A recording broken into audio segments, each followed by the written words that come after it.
자, 여러분 안녕하세요. 오늘은 우리 텍스트 231쪽입니다. 아직 한 번씩 기침이 나옵니다. 자, 지식인의 역할과 고민 이 텍스트를 하고 있습니다. 오늘 아마 이제 241쪽, 241쪽까지 하고 마칠 예정인데, 지금 이제 소제목을 보면 오늘 나는 대학을 그만둔다. 이런 제목이 지금 되어 있습니다. 제목만 보면 여러분이 이제 궁금할 수 있는 주제 같죠? 여러분과 또 관련이 있으니까. 네? 그죠? 여러분들이 요즘 보면은 이제 지금 경제적으로 힘든 시기고 하니까 또 부모님이 어렵고 이럴 때는 대학은 다녀야 되겠고 그래서 아르바이트를 하면서 또 학자금 융자 받아서 다니는 사람들도 꽤 있는 걸로 알고 있습니다. 그래서 전부 이제 공부도 해야 되고 그 사이에 시간을 내서 또 어, 아르바이트도 하면서 이렇게 열심히 살고 있는데 수년 전에 여러분 선배들의 어떤 고민, 대학생 선배들의 고민이었기도 하고 지금 현재도 이어지고 있는 그런 문제이기 때문에 우리가 한번 읽어보고 또 이와 관련해서 여러분이 간단하게 쓸 수 있는 글이 있으면 또 한번 써보고 그렇게 합시다. 오늘 나는 대학을 그만둔다. 지금 제목이 이렇게 나와 있는데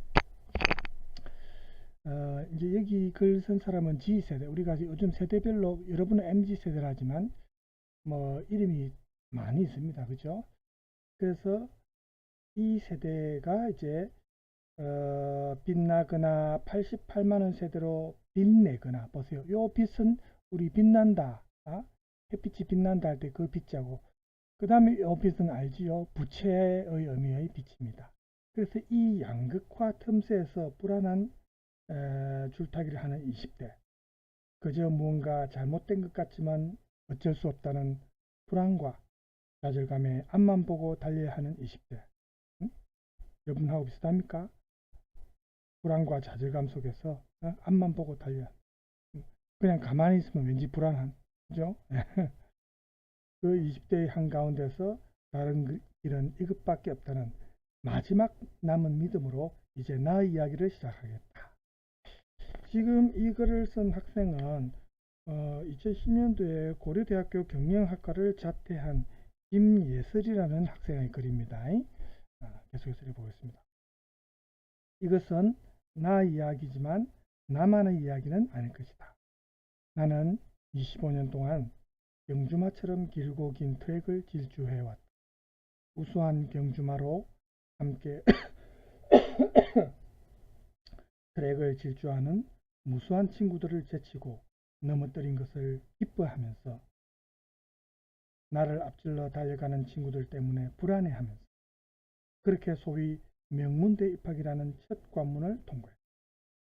고려대학교에 들어갔으니까 어쨌든 이 자기가 소망하는 명문대 입학이라는 첫 관문을 통과했습니다. 그죠?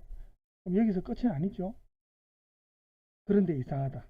더 거세게 나를 채찍질해봐도 다리 힘이 빠지고 심장이 뛰지 않는다. 지금 나는 멈춰서서 이 경주 트랙을 바라보고 있다. 저 끝에는 무엇이 있을까? 취업이라는 두 번째 관문을 통과시켜줄 자격증 꾸러미가 보인다. 너의 자격증 앞에 나의 자격증이 우월하고 또 다른 너의 자격증 앞에 나의 자격증이 무력하고 지금 소위 말하는 스펙 쌓기 지금 뭐 여러분 뭐 비슷한 지금 상황입니다. 소위 말하는 스펙 쌓기고 뭐 자격증도 한두 개 있어야 되는 게 아닌 정말 그런 치열한 지금 경쟁 상황이죠.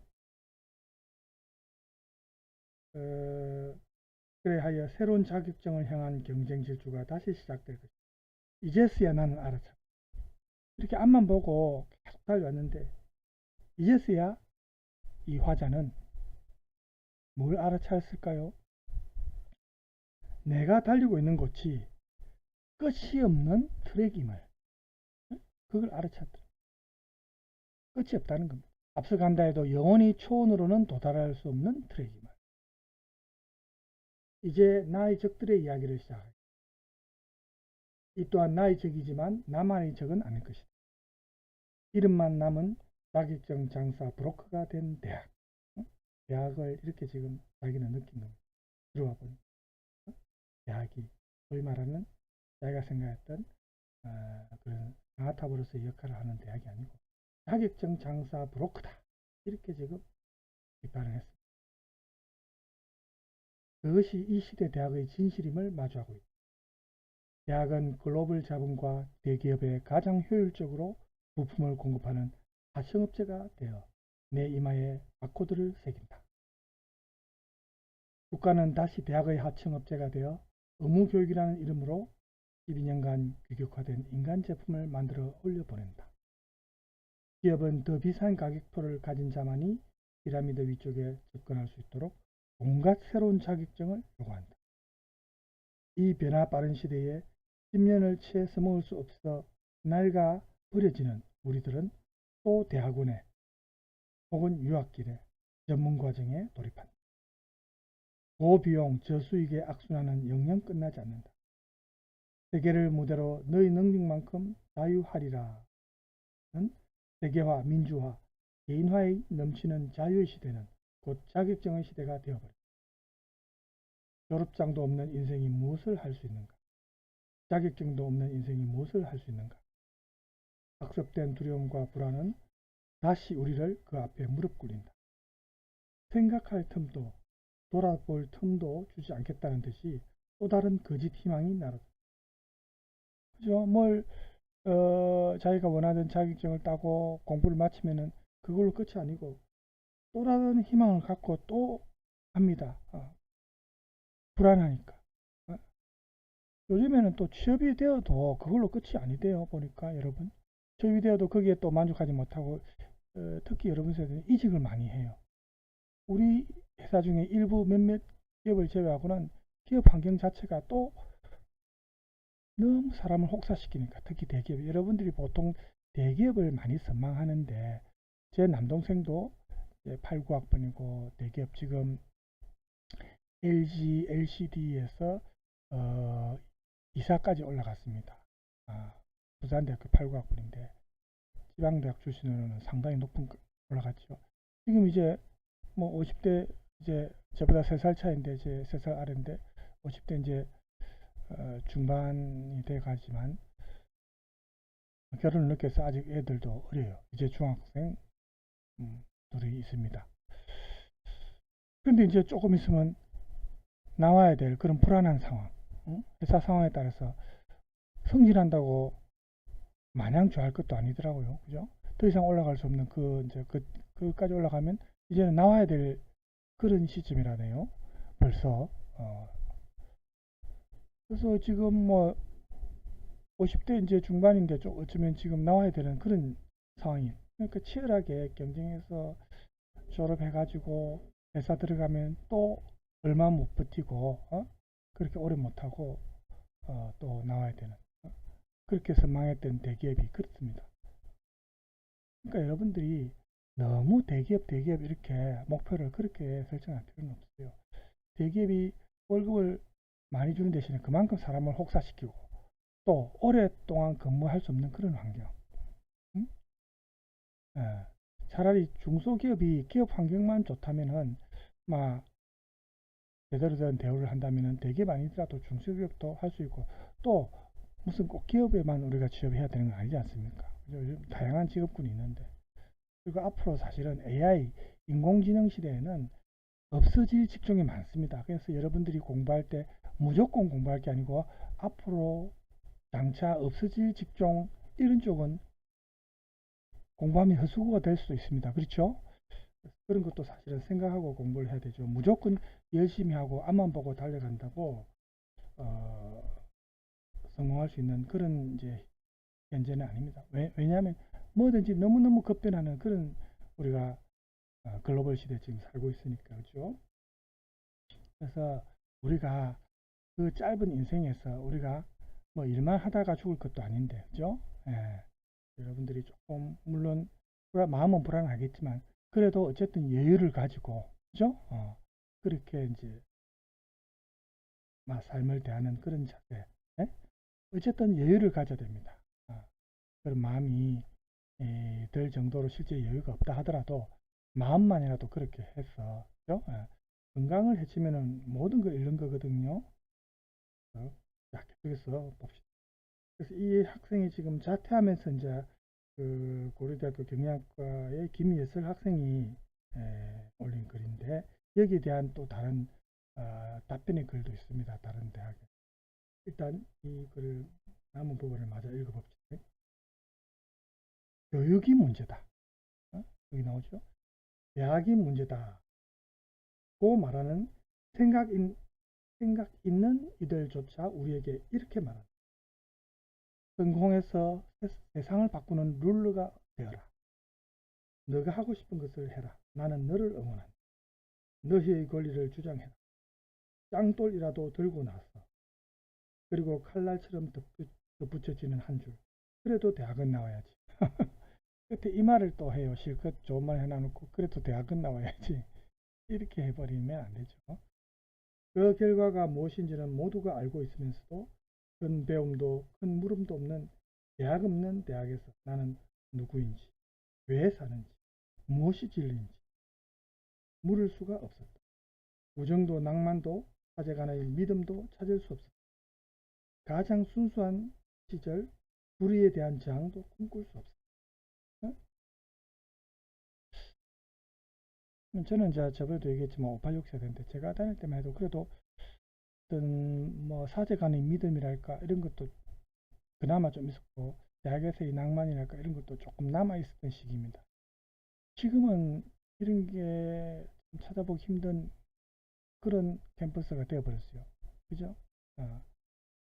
고3 마치고 대학 들어가면 마치 이제 자유로운 것처럼 느껴지지만 대학 들어가면 또 취업을 위한 경쟁이 되어버리고, 그죠? 또 대학을 졸업해서 뭐 취업을 해도 아까 말했다시피 회사 생활도 녹록지 않습니다.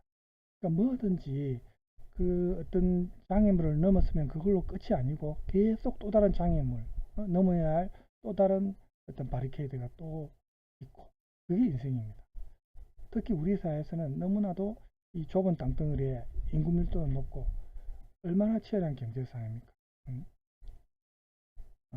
그래서 우리가 너무 우리 땅만 고집할 필요도 없고 외국에 나가서 기회를 또 찾을 수 있는 사람들은 찾고 다방면으로 우리가 생각을 해야 되고, 아까 말한 대로 마음에 조금 여유를 가지고 힘이 들어도 여유를 가지고, 어차피 아무리 노력한 데서 금방 상황이 개선되지 않을 때는 자기가 건강도 챙기면서 여유를 가질 그런 어떤 자세가 사실은 필요하죠. 저는 이제 여러분들한테 그런 마음 상태를 권하고 싶습니다. 자, 그래서 이 사람 글을 계속 한번 읽어볼까요? 그래서 가장 순수한 시절에 불의에 대한 저항도 꿈꿀 수 없었다. 네? 그래서 제가 다닐 때는 이제 군부 독재 시대 때 민주화운동이라는 이제 큰 틀에서 볼 때 우리는 불의에 대한 저항, 시위나 데모 이런 게 조금 많았습니다. 최근에는 군부 독재는 아니더라도 지금도 정의롭지 못한 부분은 얼마든지 또 많이 널려 있습니다. 근데 여러분 세대는 조금 그런 점에 대해서 대학생으로서 저항할 수 있는 그런 게 조금 예전보다는 많이 약하다는 느낌이 들었어요. 선택적, 선별적 어떤 저항 이런 것보다는 사회 전반적으로 정의롭지 못한 것에 대해서는 대학생들이 먼저 나서야 됩니다. 물론 여러분 공부, 취업 이런 게 더 중요하다고 생각될 수 있지만, 만약에 정의롭지 못한 사회라면 여러분이 아무리 열심히 공부해서 그 사회의 어떤 기업에 들어가든 사회에서 활동하더라도 그 사회 자체가 정의롭지 못하면 결국 여러분도 영향을 받거든요. 그래서 공정한 사회, 누구 말대로 말은 그렇게 외치고 지금 공정한 사회는 아니지 않습니까? 그죠? 공정한 사회를 위해서 모두가 나서야 되지만 그 나이로 봐서는 그래도 여러분들이 가장 적극적으로 사실은 영향력을 발휘해야 되죠. 자, 계속해서 봅시다. 불에 대한 저항도 꿈꿀 수 없었다. 아니 이런 건 이전지 오래여도 좋다. 그런데 이 모두를 포기하고 바쳐서 돌아온 결과는 정말 무엇이었는가? 우리들 20대는 끝없이 투자 대비 수익이 나오지 않는 적자 세대가 되어 부모님 앞에 죄송하다. 젊은 놈이 제 손으로 자기 밥을 벌지 못해 무력하다. 20살이 되어서도 내가 뭘 하고 싶은지 모르고 꿈을 찾는 게 꿈이어서 억울하다. 이대로 언제까지 쫓아가야 하는지 불안하기만 한 우리 젊음이 서글프다. 나는 대학과 기업과 국가 그리고 대학에서 답을 찾으려는 그들의 큰 탓을 묻는다. 깊은 분노로.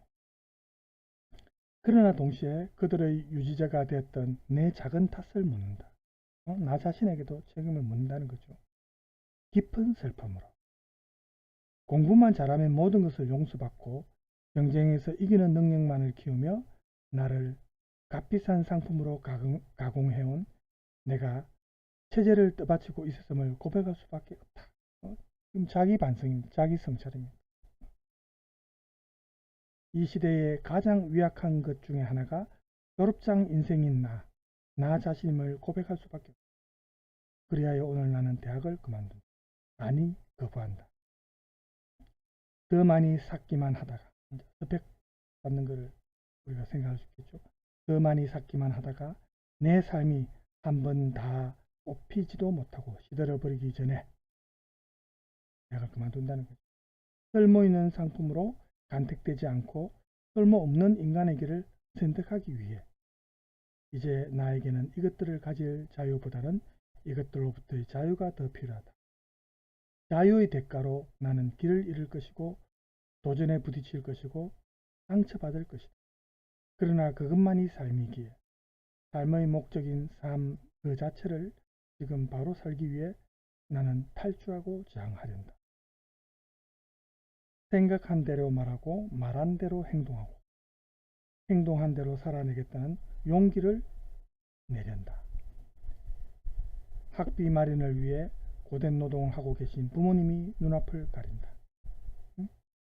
부모님 생각을 하면 자기가 이렇게 부모님의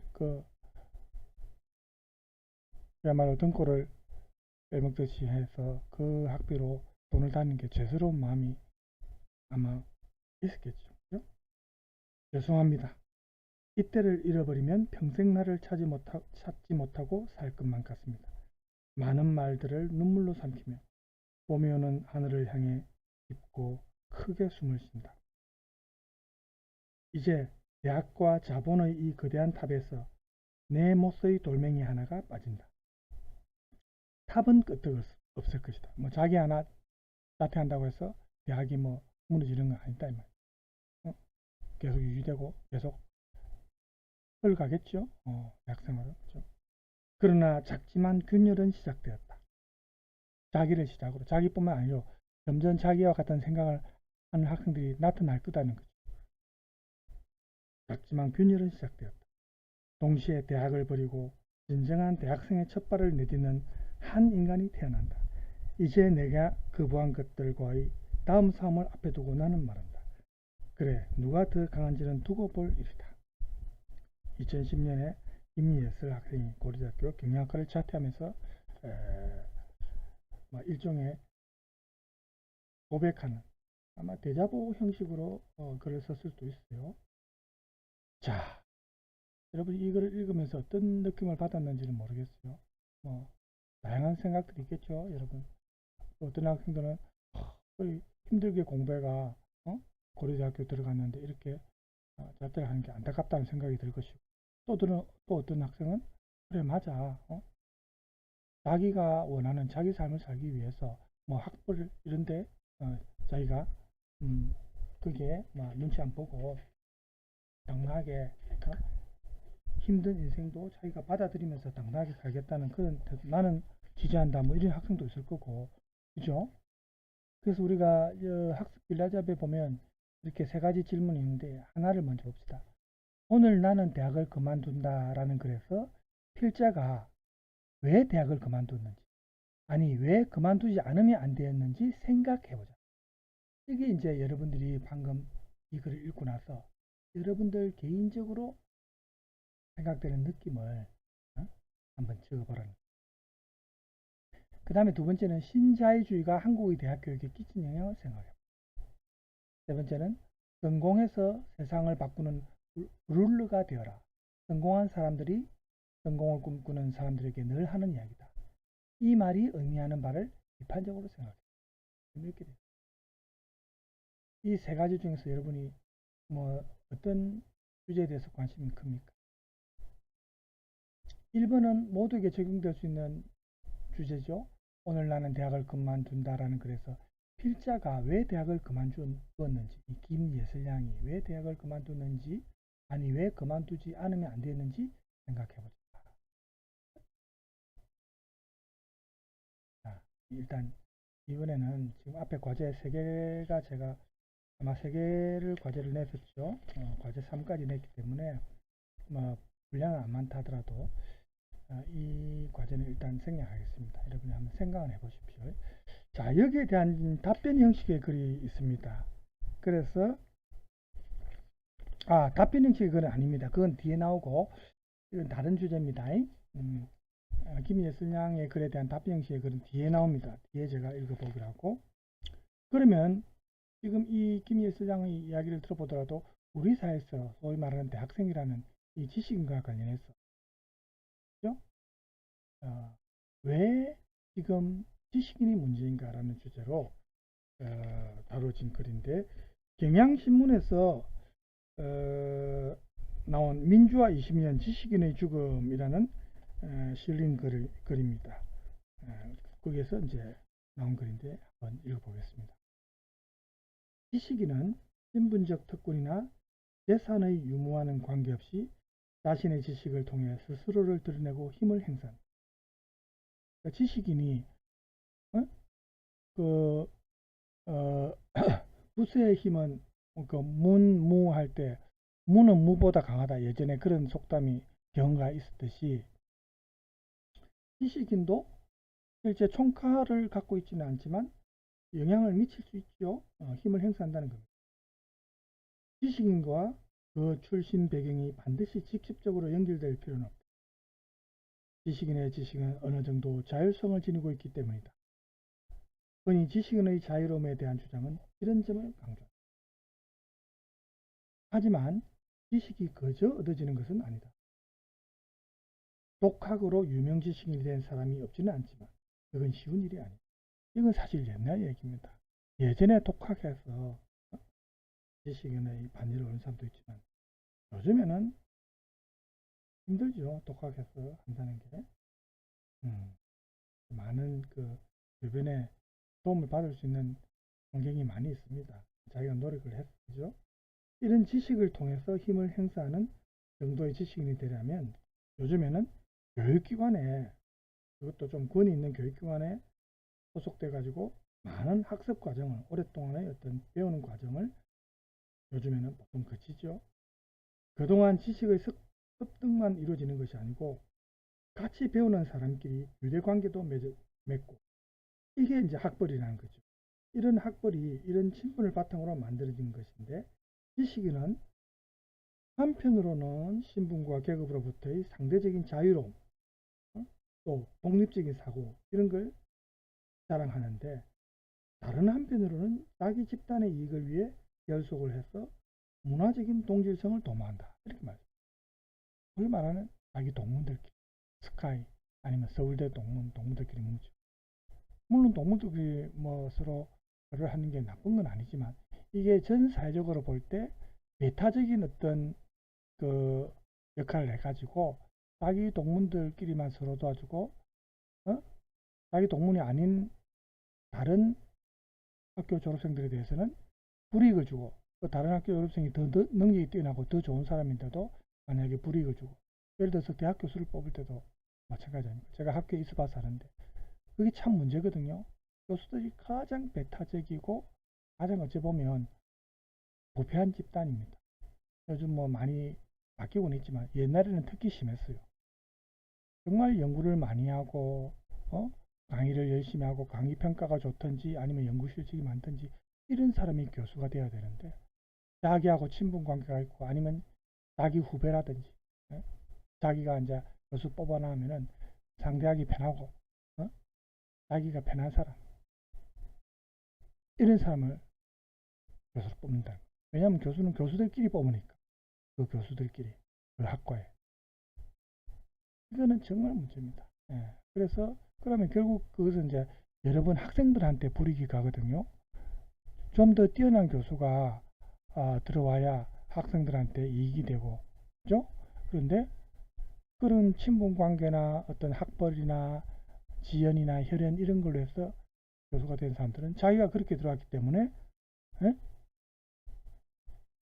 학생들보다는 그런 쪽에 더 신경을 쓰고 연구에 집중해야 되는 어떤 학자가 연구보다는 다른 데 신경 쓰고 이제 학자다운 사람이 교수가 안 되고 엉뚱한 사람이 교수가 돼서 학생들이 피해를 보는 게 그렇죠? 이런 게 이제 문제인데 많이 고쳐져야 됩니다. 그리고 표절이라든지 이런 문제도 거기에 이제 발각되면은 지금 교수 활동을 하고 있어도 그 학교에서 이제 그만둬야 되고 사실은 이런 제도적 장치가 있어야 되거든요. 그런 게 사실은 많이 우리가 지금 개선돼야 되는 문제. 예전에는 우리 학생들이 그런 교수 또 교수들끼리 서로 막 뭐 어느 대학 출신 또 어느 고등학교 뭐 그때는 고등학교 출신까지 따졌어요. 그래가 서로 막 배타적으로 이렇게 할 때 거기에 속한 어떤 교수 밑에 제자로 있는 대학원생들이 또 피해를 봤어요. 자기 밑에 제자가 아니면 자기와 앙숙인 다른 교수의 제자들을 일부러 올대하고 수업도 안 준다든지 뭐 이런 식으로 괴롭히는 겁니다. 얼마나 나쁩니까? 요즘에는 이제 많이 없어졌지만 그래도 아직도 그런 학교가 덜 있을 겁니다. 그때 이제 우리는 시위를 하고 해서 그런 교수들을 쫓아냈거든요. 학생들이 시위를 해서 교수답지 못한 사람들은 쫓아내야 됩니다. 교수하려고 열심히 공부해서 기다리는 사람들이 얼마나 많습니까? 제대로 된 사람이 들어와야 되죠. 그렇죠? 자, 다시 돌아가겠습니다. 그래서 이렇게 집단으로서의 지식인은 두 가지 다른 집단을 만듭니다. 하나는 지배 엘리트로서의 정치적 경제적 지배 집단, 그리고 다른 하나는 이른바 지배를 당하는 비지배 집단, 즉 일반 대중입니다. 그래서 지식인은 지배 엘리트와 결탁하기도 하고 혹은 이 비지배 집단한테 봉사하기도 합니다. 이 봉사하는 게 제일 올바른 지식인에 속하죠. 보통은 비지배 집단을 이용하려고 하는 그런 잘못된 비양심적인 지식인들도 많이 있죠. 그래서 이제 이런 이제 두 가지 유형이 있는데, 먼저 지배 엘리트와 결탁하는 지식인은 기존 체제의 필연성과 정당성을 주장하면서 이 지배 집단의 헤게모니를 정착화시킵니다. 헤게모니는 어떤 지배권이죠. 그죠? 기존의 어떤 기득권을 계속 유지하려고 하는 겁니다. 반면에 비지배 집단에게 봉사하려는 하는 지식인들은 전 지배 체제의 어떤 착취 구조, 잘못된 어떤 착취 구조를 폭로하고 대중의 혁명 의식을 고취시켜서 새로운 지배 체제를 만들려고 시도합니다. 후자가 이제 우리가 원하는 지식인이죠. 체제 고착이든 체제 전복이든 지식인은 자신의 무기인 지식을 최대한 활용하는 방향으로 움직입니다. 어느 경우에나 지식인의 힘은 자신의 이해타산을 숨기면서 공정하고 보편적인 어떤 수사학을 동원하는, 수사학에는 이제 비유나 어떤 언변술이죠. 이런 걸 동원하는 능력에서 나온다. 지금의 체제가 강력하게 버티든지 아니면 전복돼서 새로운 체제가 되든지 간에 그건 아무래도 상관없다. 지식인이 지닌 관점을 보편성을 기준으로 해서 그의 상징적 권력을 인정해주는 상황이라면 지식인은 어느 쪽이든 흔쾌히 받아들일 수 있기 때문이다. 그런데 그렇지 않은 상황이라면 어떠한가? 그럴 경우라면 지식인의 위기를 논하는 이야기가 들리기 시작합니다. 우리 사회에서 집단으로서의 지식인이 이렇게 확인이 드러나기 시작한 것은 조선 왕조가 위기에 처했던 구한말과 다른 나라의 지배를 받았던 일제시대이다.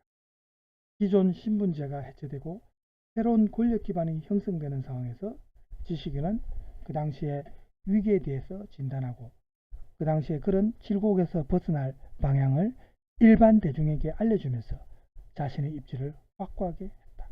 그러니까 올바른 지식인이 있고 또 일제에 부역하던 그런 나쁜 지식인도 사실은 많이 있죠. 소위 말하는 친일파들 아닙니까? 그죠? 거기서 이제 권력을 얻어서 해방 후에도 계속 그 신분을 유지한 그 친일파들이 지금 이 땅에 아직도 얼마나 많습니까? 그걸 이제 완전히 소위 말하는 적폐를 완전히 청산하지 못한 게 우리가 이제 잘못된 거죠. 첫 단추를 잘못 꿰는 바람에 많은 부작용이 사실 있습니다. 망국의 울분을 토로하고 독립의 희망을 간절하게 표현하면서 지식인은 나라가 나아갈 방향을 제시하는 선구자로서 인정받았다.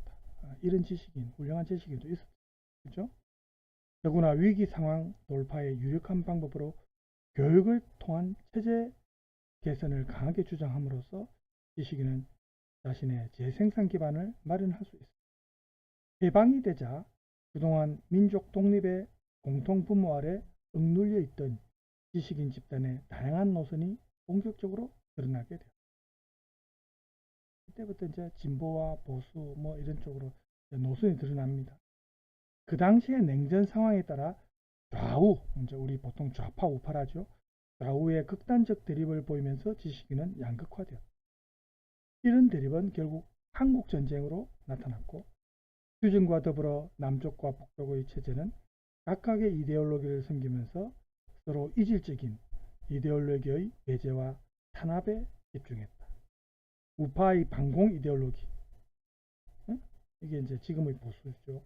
우파의 반공 이데올로기가 지배하게 된 남한의 경우 지식인 집단은 민족의 정통성을 확보하기 위한 북쪽과의 경쟁에 적극적으로 참여했다. 좌우의 민족 통합 이데올로기가 억압된 상태에서 1970년대 지식인들은 한편으로는 경제 성장을 위한 개발 독재를 옹호하고 다른 한편으로는 보편적인 인권과 민주화를 지향하는 노선으로 서로 나뉘어서 일을 했습니다. 1980년에 광주 민주화 운동을 계기로 해서 대부분의 지식인은 우리 사회의 인권과 민주화 노선의 역사적 타당성에 동의하게 됩니다. 그래서 민주화 노선이 대세를 점하기 시작한 1987년부터 지금에 이르는 20년까지, 이제 지금은 이제 한 30년 가까이 되었습니다. 그죠? 많은 지식인들이 인권과 민주화의 명제를 확산시키는 작업에 가담했고 그 명제의 안정적인 정착과 함께 그동안 상대적으로 억압되었던 민족통합의 이데올로기도 나타나게 되었다. 이데올로기와 체제의 차이를 넘어서서 민족통합을 이루려는 이러한 남쪽의 시도는 동유럽과 소련이 해체되고 그다음에 이제 그 당시 고르바초프의 그 페레스트로이카 그 개혁 있죠. 그래서 동구권이 이제 몰락하고 소련이 해체되는 시기죠. 그 시대적 변화, 그 다음에 중국의 급속한 개혁, 이런 것으로 인해서 위협을 느끼고 있던 북한이 혹시나 위험한 모험을 감행할까봐 여기에 이제 견제하는 거죠. 견제하고 새로운 국제 질서의 주도권을 잡기 위해 필요한 시도였습니다. 그 당시에 우리가 민족 통합을 이루는 우리 남한의 시도가. 그래서 김대중 정부는 이러한 민주화와 민족 통합을 동시에 이루고자 노력했고 지식인의 담론도 대체로 이런 방향에 그 당시에는 호응을 했습니다. 또 노무현 정부 시기에는 인권 보장과 민주화의 장치가 제도적으로 마련되고 정착되었습니다. 언론에 대한 권력의 직접적인 통제도 사라졌고 그 전에 뭐 전두환, 노태우 이런 시기만 하더라도 언론에 대한 통제가 얼마나 많았습니까? 강력했고 특히 보수 정권 때 지금 지나서 생각해보면 보수 정권 때 좀 그랬어요. 이명박 박근혜 정권 때도 군부 독재 때만큼은 아니더라도 뭐 소위 말하는 블랙리스트가 있다든지 이런 식으로 언론 통제를 했죠. 그렇지만 이제 이 노무현 정부 시기라든지 뭐 이때 언론에 대한 권력의 직접적인 통제도 사라졌습니다. 노무현 대통령 같은 경우는 사실은 오히려 손해를 많이 보죠. 너무 이제 자유롭게 하는 바람에 뭐 대통령으로서의 어떤 그 이전까지 했던 그 어떤 권위 이런 걸 이분이 완전히 내려놨기 때문에, 그죠? 그동안 금기시 영역이었던 대통령의 권력에 대한 비판도 공공연히 이루어졌고, 공적인 자리에서도 대통령이 불편할 정도로, 불편함을 토로할 정도였습니다. 그동안 지식인이 이렇게 현실에 참여하는 주요 통로였던 이 민주화라는 명제는 어느 정도 이제 실현이 되었습니다. 또 우리 민족 통합에 대한 전망도 남북 교류의 정책으로 이제 구체적으로 이제 많이 실현이 되었습니다. 하지만 부시 정권이 북한을 퇴출하려는 이런 압박을 하게 됨으로써 북한이 핵 개발로 여기에 맞서고 또다시 한반도의 긴장이 고조되었습니다. 이런 국제 정세의 변화를 계기로 해서 남쪽과 북쪽의 대결을 주장하고 민족 통합의 지향을 견제하는 그런 또 이제 담론이 또 나타났습니다. 이른바 신우파입니다. 그런 세력이 이제 만들어진 겁니다. 이제 항상 이제 이런 식으로 해서 자기 이제 정치적인 입지를 굳히려고 하는 거죠. 보수 진영 같은 경우는 특히 그렇습니다. 민주화의 실현과 정착에 따라 지식인의 민주화 명제는 구호의 단계가 아니라 구체적인 성취를 위한 쪽으로 변화되었습니다. 민족 통합의 명제는 정부의 주도 아래 검토되고 있었고 이에 대해 신우파 쪽에서 미미한 견제가 있었습니다. 민주화의 명제가 현실화되고 민족 통합의 노력이 정부 차원에서 진행되면서 이를 맹렬하게 요구하던 지식인은 이제는 그러한 담론에 집중할 수 있는 초점을 잃어버리고 새로운 열정을 찾아서 헤매고 있는데, 더구나 공산주의가 몰락한 국제 환경이 이렇게 변화하면서 여러분들이 알다시피 IMF 국제통화기금 체제에서 우리 한국 사회가 굉장히 힘들었던 시기가 있었죠. 김영삼 정부 때죠. 이때 이 사건이 지식인의 위기의 의식을 또 첨예하게 느끼도록 만들었습니다. 지금까지 이렇게 쭉 우리가 역사적인 어떤 과정을 군부 독재에서 문민정권으로 넘어오는 과정을 이렇게 지금 짚어보고 있습니다. 여러 이데올로기가 이렇게 각축하는 가운데 스스로 보편성을 구현한 존재로서 자신을 드러내는데 익숙한 지식인이 이제 신자유주의의 어떤 나팔수, 대변자로서 만족해야 하기 때문입니다. 국가의 간섭을 최소화하고 영쟁체제가 이제는 투명하게 드러나는 그런 것을 당연하게 선전하는 이 신자유주의 관점이 이데올로기를 이제 종말로 종말에 처하게 하고 또 그렇게 이제 신자유주의가 도래한 이제 그런 시점이 됐는데, 그러한 헤게모니, 그러한 지배권이 유지되는 체제에 대항하는 지식인은 이제는 사실 대안이 없고, 어떻게 보면 아무리 주장을 해도 그걸 이제 현실성이 없는 주장으로 취급받는 그런 시기가 되어버렸습니다. 그러니까 지식인의 상상력이 어떤 대항체제를 만들어내지 못하는 거죠. 신자유주의라는 공장 시스템 안에서 새로운 상품을 만들어내는데 이제 써야 한다. 이렇게 이제 지식인의 상상력이 그런 쪽으로 사용되어야 한다. 이렇게 지금 선전이 되고 있습니다. 그뿐만 아니고 지식인의 전통적인 권력 도구였던 글쓰기도 점차 힘을 잃어가고 있습니다. 과거보다. 이제는 문자 시대가 점점 힘을 잃고 영상 시대, 새로운 구술 시대와 영상 시대가 도래한 그런 시대가 온 겁니다. 그래서 지식인이 이제 좀 뭔가 예전보다는 힘을 잃고, 그죠? 점점 낯선 곳으로 몰리는 그런 시대입니다.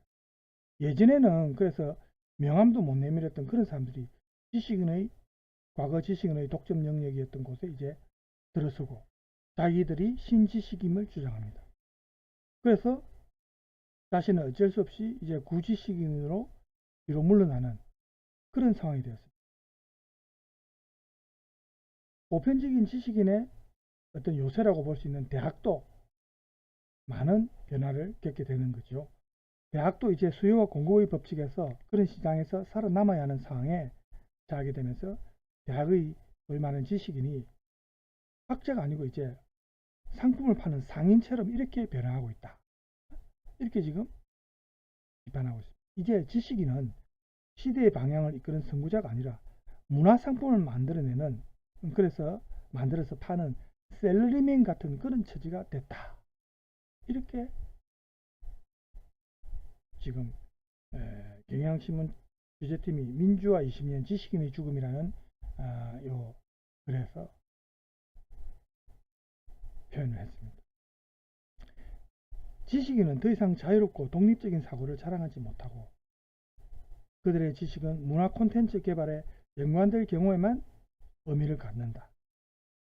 힘을 갖기 때문입니다.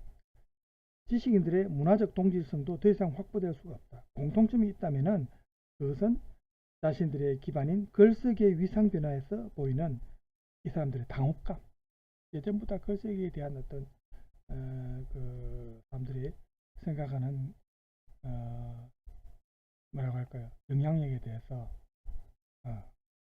자기들이 생각하는 만큼 영향력이 강하지 않고 약해졌다. 그래서 당황해 한다는 겁니다. 근데 최근에는 다시 이 글쓰기의 중요성이 부각되고 있죠. 다행히. 예. 우리가 그 당시 그때 하버드의 그 글쓰기 수업 해가지고 그 서구권에서도 마찬가지입니다. 그죠? 자기의 어떤 생각을 논리 정연하게 글로써 표현하는 게 대학뿐만 아니고 나가서 사회생활 할 때도 굉장히 중요하다는 겁니다. 기업을 운영하는 입장도 그렇고. 그래서 다시 이 창의적 사고와 이런 글쓰기, 논리적인 글쓰기가 각광을 받고 있는 그런 시기로 다시 해결했습니다. 어쨌든 이 지금 그래서는 이 지식인들의 옛날의 열정이 이제 사그라졌고 이 지식인들의 상징적인 권력은 더 이상 당연시되지 않기 때문에 앞으로 지식인의 위기가 설왕설래되고 있다. 이렇게 이제 끝을 맺었습니다. 이게 이제 경향신문의 그 당시에 실렸던 글입니다. 이 글을 읽고 학습 길라를 보세요. 지식인의 사회적 역할은 무엇인가? 이란 질문이 있고, 그 다음 두 번째 질문은 오늘날처럼 국가 정책에 대해 지식인의 입장이 극명하게 나뉜 적은 없다. 진보, 보수 혹은 좌파, 우파 해가지고 지식인의 입장이 극단적으로 나뉜다는 거죠. 즉, 국가 정책을 옹호하고 지지하여 이론적 근거를 제시하는 지식인이 있는 반면에 비판하는 지식인도 있다. 구체적인 국가 정책을 사례로 들어서 지식인의 입장의 차이를 기술하고 올바른 지식인상을 제시해보자.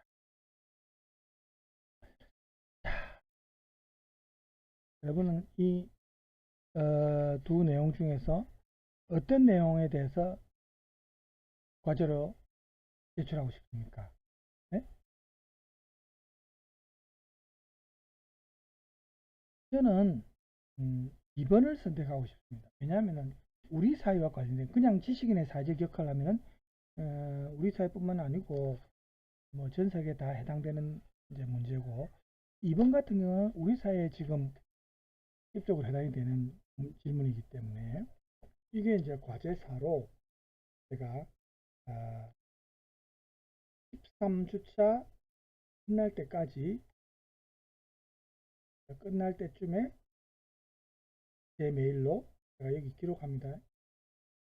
여러분이 이것도 A4 용지 뭐 한 장에서 두 장 사이 정도로 뭐 조금 초과해도 상관없습니다. 이 주제에 대해서 여러분의 생각을 혹은 인터넷을 통해서 어떤 자료를 찾아도 됩니다. 그대로 뺏기지는 마시고 그걸 참조해서 여러분의 생각을 정리해 보십시오. 요 이번 질문에 대한 과제를 과제 4로 제가 제시하겠습니다. 13주차 끝날 때까지 제 메일로 제출해 주시기 바랍니다. 자, 이게 이제 집중탐구, 요게 아까 제가 말했던 그 김예슬 학생의 대자보, 여기에 대해서 서울대 최상훈 학생이 답변하는 형식의 글입니다. 아까 김예슬 학생의 글이 제목이 오늘 나는 대학을 거부한다. 아니 사업을 서울대 최상원 학생의 글 제목이 이렇습니다. 오늘 나는 대학을 거부한다. 아니 사업을 시작한다. 네.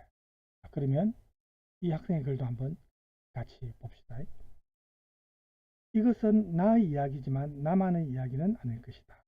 이거는 이제 앞에 김예슬 학생의 글입니다. 나는 25년 동안 경주마처럼 길고 긴 트랙을 질주해왔다. 우수한 경주마로 함께 트랙을 질주하는 무수한 친구들을 제치고 넘어뜨린 것을 기뻐하면서 나를 앞질러 달려가는 친구들 때문에 불안해하면서 그렇게 소위 명문대 입학이라는 첫 관문을 통과했다. 이 또한 나의 적이지만 나만의 적은 아닐 것이다. 이름만 남은 자격증 장사 브로커가 된 대학. 그것이 이 시대 대학의 진실임을 마주하고 있다. 대학은 글로벌 자본과 대기업에 가장 효율적으로 부품을 제공하는 하청업체가 되어 내 이마에 바코드를 새긴다. 국가는 다시 대학의 하청업체가 되어 의무교육이라는 이름으로 12년간 규격화된 인간 제품을 만들어 올려보낸다. 이게 이제 우리가 전부는 아니지만 일부만 지금 핵심적인 내용 중에 이제 일부만 발췌했죠. 대학급부를 선택한 고려대 김예슬 씨의 대자보 중에서 나온 말입니다. 자, 여기에 대해서 이제 답변하는 형식의 글입니다. 자, 얼마 전 고려대학교 김예슬 씨의 자퇴 선언이 있었다. 옥자는 이렇게 말합니다. 부적응자의 현실 도피다. 이렇게 말하지만 문제는 적응하지 못하는 개인에게 있는 것이 아니라 누구도 적응할 수 없는 현실의 구조 그 자체, 우리 교육 시스템, 대학 시스템의 문제다는 거죠. 대학 급부라는 방법을 선택하지 않는 우리들도 자주 회의감에 휩싸이고 때로는 현실에 타협하기도 하고 때로는 방황하기도 하며 살고 있지 않은가. 응? 배상원 학생의 글이죠. 우리는 초등학교 때부터 12년간 어른들이 우리에게 심어준 대학교에 들어가면 누릴 수 있다는 자유, 낭만 따위에 대한 환상을 가슴에 품고 묵묵히 내 친구를 밟고 올라서기 위해 노력해왔다. 간신히 그 과정을 거쳐 대학교에 들어온 지금 나는 우리가 어린 시절 가졌던 대학 생활에 대한 환상은 그저 환상에 불과하다는 것을 깨닫는다. 오히려 대학이란 곳은 본격적으로 무한 경쟁에 닫힌 공간일 뿐이며 그 공간은 우리에게 그 어떤 삶의 의미도 방향도 가르쳐주지 않는다. 제2전공 의무화, 영어 강의 확대, 상대평가제 이러한 제도는 더욱 많은 것을 강요하고 무조건 일렬로 줄을 세우는 것을 멈추지 않는다. 전 세계를 강타한 경제위기를 그 어떤 주류 경제학도 설명하지 못하고 패닉에 빠진 마당에 대학은 별 고민 없이 지난 수십 년간 사용해온 커리큘럼을 답습하고 있다. 이게 저도 지금 학교에 있지만 이게 문제입니다. 이제 시대적 상황에 맞게 대학 강좌도 커리큘럼도 많이 바뀌어야 되죠. 그런데 아직도 예전에 하던 그런 지금의 현실에 맞지 않은 고리타분한 그런 강좌들이 계속 남아있는 경우가 많이 있습니다. 그렇죠? 그런 커리큘럼을 이제는 시대에 맞게 바꿔야 된다는 거죠. 대학에 와서 배울 수 있는 지식이 옛날 이미 낡아빠진 지식이 아니고 지금 졸업하고 현 사회에 나가서 자기들이 응용할 수 있는 그런 어떤 시대 흐름에 맞는 커리큘럼으로 바뀌어야 된다는 거죠. 그죠? 이렇게 낡고 답답한 대학에 우리의 미래가 있을까? 무한 경쟁의 쳇바퀴에서 오로지 앞만 보고 달려가지만 제자리에서 한 발짝도 나가지 못하는 듯한 불안감, 가만히 있으면 남들에게 뒤처지는 것만 같은 불안감을 강요하는 이러한 대학에 우리가 상상한 대학생활이 있는가? 이 물음에 답해야 하는 사람, 대안을 만들 수 있고 만들어내야 하는 사람은 대학 교수님도 정치인도 아니다. 바로 우리 대학생들이다. 여러분 공감합니까? 물론 여러분이 먼저 나서야 되는 건 맞습니다.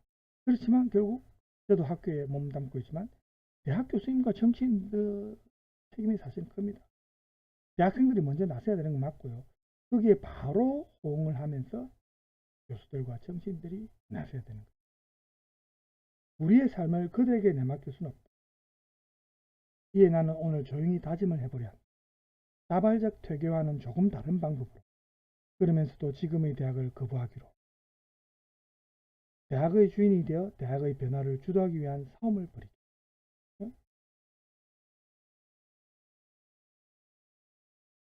세상은 이미 변화의 물결을 타기 시작했다. 보수적 인사들이 아무리 사회주의적 발상이다, 포퓰리즘이다 이렇게 말해도 우리 국민 대다수는 이제 무상급식이 아주 상식적인 정책이고 필요한 정책임을 느끼고 있다. 맞는 말이죠. 이 무상급식이 없었으면 지금 초등학교 때부터 아마 중학교도 마찬가지고 제대로 된 학교 생활이 운영이 안 될 겁니다. 지금 빈부격차가 얼마나 심해요. 그죠? 무상급식이 이루어지지 않으면 한쪽에서 굶는 학생들 아직도 점심시간만 되면 예전에 제가 학교 다닐 때마다 슬그머니 사라지는 학생들이 있었어요. 밥이 없어가지고 도시락고 가서 수돗물 마시고 그 학생이 무슨 어떻게 공부를 할 수 있겠습니까? 영양 보충이 안 되는데 공부가 되겠어요? 힘도 없고 또 어떤 위화감 다른 친구들과의 어떤 자기의 위화감 열등감이 이렇게 생기면은 무슨 공부할 그 어떤 집중력이 생기겠습니까? 이 무상급식이 그만큼 단순히 먹는 것이 아니고 많은 영향을 끼친다는 겁니다. 근데 이런 무상급식을 반대하는 집단은 그런 정치인들은 당연히 뽑으면 안 되죠. 우리 국민들이 특히 여러분들이 이제 선거권이 있는 나이가 되니까 반드시 여러분들 이거는 우리 국민 전체한테 영향을 미치고 국가의 어떤 시스템과도 관련된 그런 중요한 부분이거든요. 이제는 상식입니다. 이걸 가지고 왈가불가한다는 것 자체가 말이 안 되는 거지. 또 다른 거 볼까요? 체벌 금지, 보충수업의 선택권 보장 등이 포함된 경기도의 학생 인권 조례가 입법 예고됨으로써 학생들의 인권이 충분히 보장되는 길로 나아가고 다시 원상복귀돼 가지고 또 문제가 많죠. 정권이 바뀌면 보수 정권이 들었으면 또 이게 원상복귀가 돼가 또 이게 폐지되고 이게 문제입니다. 보수든 진보든 간에 이런 거는 학생들도 무슨 외국인들이 예전에 88 올림픽 때 우리나라 학생들이 전부 교복 입고 머리 뭐 스포츠용 머리를 입고 하니까 무슨 교도소 죄수든지 그 죄수인지 알았대요. 이거는 학생은 사람 아닙니까? 두발 자유와 이런 것도 제대로 지켜주고 물론 너무 이제 학생이 심하게 뭐 학생으로서 너무 심하게 뭐 머리 염색하고 장발로 해가지고 막 이렇게 하면은 문제지만 어느 정도는 이게 보장이 돼야 되죠. 학생의 인권죠. 그렇죠? 그럼 또 한쪽에서 보면 뭐 교수 교사의 권위가 땅에 떨어져서 수업이 제대로 안 된다. 말이 안 되는 겁니다. 그건 교사가 그 학생을 제대로 지도를 못하는 것은 교사의 자질 문제죠. 학생 탓으로 돌리면 안 되죠. 자, 파이낸셜 타임즈는 이미 2007년에 더 이상 세상은 평평하지 않다 이렇게 선언했습니다. 이제는 세계화의 시대가 아닌 지역화의 시대라는 의미입니다. 또한 자유무역도 그 수명을 다하고 보호무역이 다시 힘을 얻을 것이라는 예측도. 그렇죠? 미국 트럼프 때 보면 우리가 알지 않습니까? 변화의 시기에 한국 사회와 대학은 여전히 혈진한 신자유주의, 시장 만능주의만을 외치고 이제 한물 간 거죠. 격변의 시기, 아무것도 책임지지 않으면서 우리를 구속하는 대학 내의 모든 오래된 간섭, 구습과 싸워야 한다. 경쟁 일변도의 신자유주의의 피해들이 더 이상 용인할 수 없는 지경에 이르렀을 뿐 아니라 이 기존의 가치들이 더 이상 아무런 대안도 제시할 수 없는 그런 상황이기 때문에 이 상황은 더욱 절실합니다. 시대에 뒤떨어진 낡은 커리큘럼, 창의성이라고는 찾아볼 수 없는 획일화된 교육 방식. 여기에는 대학생을 미래사회 주체로서 보지 못하는 낙후된 교육관이 자리 잡고 새 사회의 동력을 창출할 수 없는 대학에서는 그 어떤 비전도 찾아볼 수 없습니다. 우리 대학생들이 힘과 지혜를 모아서 수업 내용과 수업 방식에서부터 시작해서 병든 대학 사회의 본격적인 수술에 나서야 합니다. 전체 대학 내 패러다임의 변화를 이끌고 대학생 스스로가 대학의 주인으로 거듭날 준비를 해야 합니다. 이렇게 지금 아까 최상원 학생이죠. 주장을. 김예슬 씨는 자보에서 대학과 자본의 거대한 탑에서 자신 모습의 돌멩이가 빠져도 탑은 끄떡 없을 것이라고 말했다. 그렇다면 이 탑을 반대하는 모든 우리 돌멩이들이 힘을 합쳐 흔들어 보자. 응? 그리고 우리들의 새로운 탑을 세우자. 시대는 더 이상 낡은 탑을 거부하고 새로운 탑을 요구하고 있다. 이렇게 글을 맞았습니다. 여러분 이 글에 공감합니까? 저는 상당히 박수 쳐주고 싶고 이걸 이렇게 글로만 남기지 말고 행동으로 옮겨야 됩니다. 사실은. 그죠? 여러분들이 등록금을 내고 여러분들이 학교 수업을 듣는 주체입니다. 대학의 주인은 여러분들이에요. 그렇죠? 여러분이 여러분의 권리를 찾는 것은 너무나 당연한 겁니다.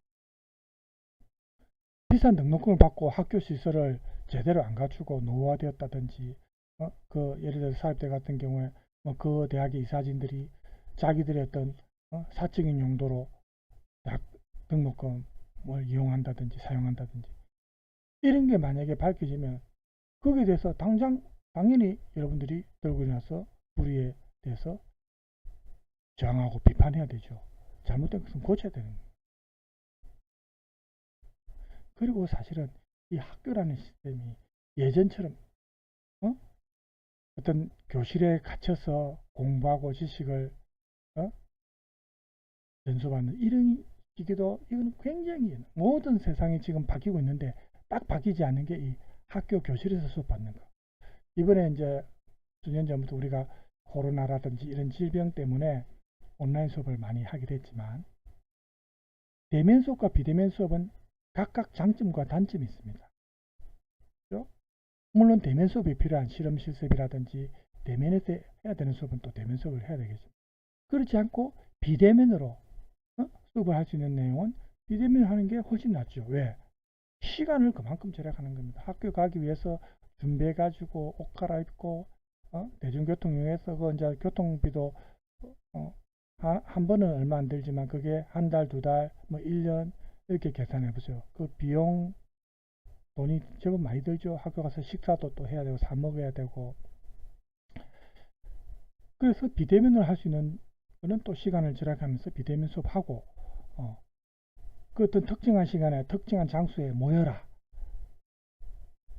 그럼 자기가 어떤 일상생활에서 계획을 세워서 할 때 그 계획대로 안 되는 경우도 많죠. 학교 다니는 경우에는 무조건 학교 수업에 맞춰야 되니까. 그렇죠? 이런 것도 시대의 흐름에 맞게 개선할 필요가 있습니다. 그렇죠? 자, 지금 시간이 제가 58분이네요. 다행히 1시간 안 됐습니다. 자, 오늘은 241조까지 하고 마치겠습니다. 제가 오늘 동영상을 사실 하나 준비했지만 다음 시간에 틀어주겠습니다. 지금 시간이 많이 경과됐기 때문에. 자, 여러분 오늘 수고 많았습니다.